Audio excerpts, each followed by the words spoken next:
Oke, halo semuanya. Tugas-tugasnya udah selesai kan? Gimana nih perasaan kalian selama cari-cari informasinya? Ada yang kesulitan nggak? Agak kesulitan menyatukan nadanya dalam video video penyanyi tersebut, agak susah. Ah, gitu. Oh ya, aku boleh tanya-tanya nggak sih apa aja yang udah kalian dapat? Boleh dong. Oke, aku mau nanya dari Kira dulu nih. Menurut kamu, interaksi sosial tuh berpengaruh nggak sih terhadap terbentuknya lembaga sosial masyarakat? Dan apa sih yang dimaksud dengan interaksi sosial? Interaksi sosial berpengaruh besar terhadap terbentuknya lembaga sosial masyarakat yang bersangkutan, dan interaksi sosial berasal dari kata interaksi. Artinya, tindakan yang terjadi secara dua orang atau lebih yang bereaksi akan timbal balik melalui kontak langsung maupun tidak langsung. Ah, gitu. Terus, apa sih pengaruh interaksi sosial terhadap kehidupan? Pengaruh interaksi sosial terhadap kehidupan ada tiga, yaitu satu, sosial. Dengan adanya interaksi ini akan memudahkan masyarakat untuk bersosialisasi dan menyelesaikan pekerjaan secara bersama-sama. Dua, ekonomi. Dengan adanya interaksi sosial, maka kegiatan-kegiatan ekonomi tersebut dapat berjalan dengan lancar dan memudahkan individu atau kelompok menjalankan kegiatan ekonomi. Dan terakhir ada budaya. Interaksi antar ruang mengakibatkan terjadinya interaksi masyarakat dari satu daerah dengan masyarakat daerah lain. Interaksi antar individu dengan masyarakat, dan interaksi antar masyarakat menyebabkan pertemuan nilai dan norma berbeda. Nilai dan norma yang berbeda dapat saling mempengaruhi sehingga pada akhirnya terjadi perubahan sosial dan budaya. Wah, keren. Makasih ya. Oh, berarti ada banyak interaksi ya. Ada interaksi antara individu, individu dengan masyarakat, dan lain-lain. Kalau interaksi antara individu tuh terjadi di pasar-pasar dan supermarket gak sih?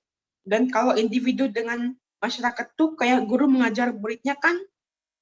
Nah, ngomong-ngomong tentang supermarket dan sekolah, aku mau kasih tahu nih himpunan-himpunan yang ada di supermarket dan sekolah. Saat kita mau membeli sayur-sayuran dan buah-buahan, ada himpunan sayur-sayuran dan himpunan buah-buahan di supermarket.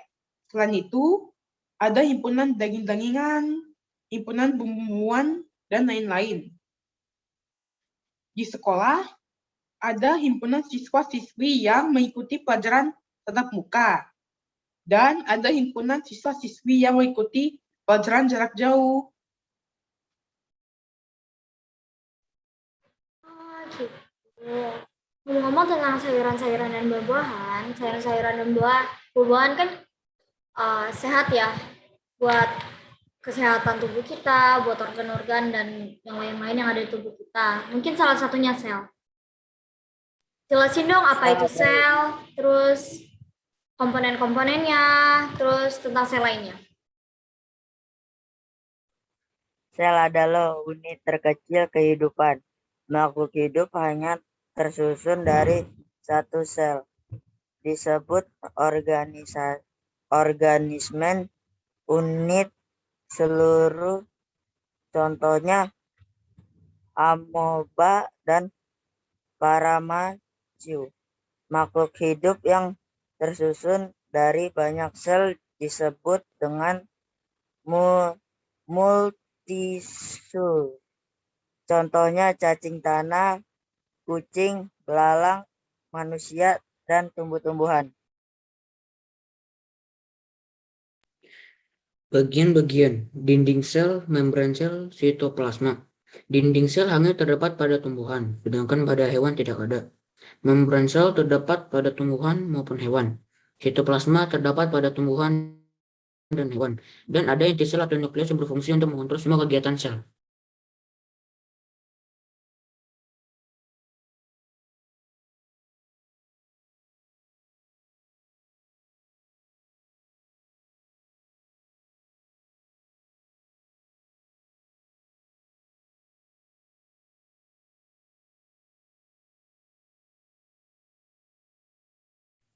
Host disable.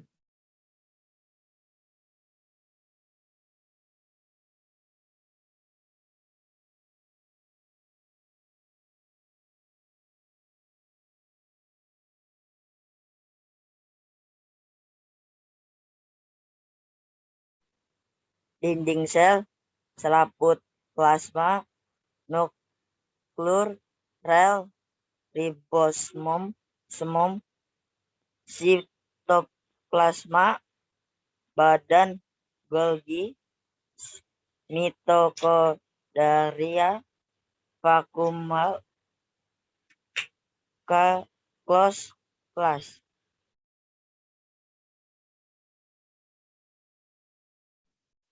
Komponen sel hewan adalah retikulum endoplasma kasar, ribosom, retikulum endoplasma, lalu mitokondria, nukleoplasma, nukleolus, membran inti, aparatus Golgi, sentriol, lisosom, sitoplasma, dan membran sel.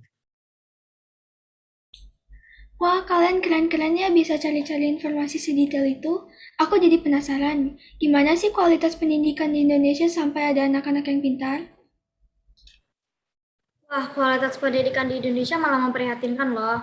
Dari yang aku baca dengan judul Kualitas Pendidikan Indonesia di Mata Dunia dari kampus STKI PPGRI Sidoarjo, kualitas pendidikan di Indonesia masih sangat memprihatinkan.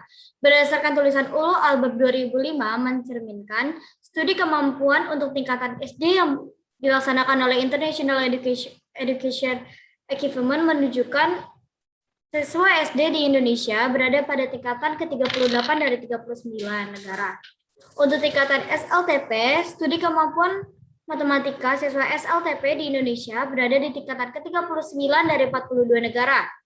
Untuk kemampuan di bidang IPA hanya berada di tingkatan ke-40 dari 42 negara.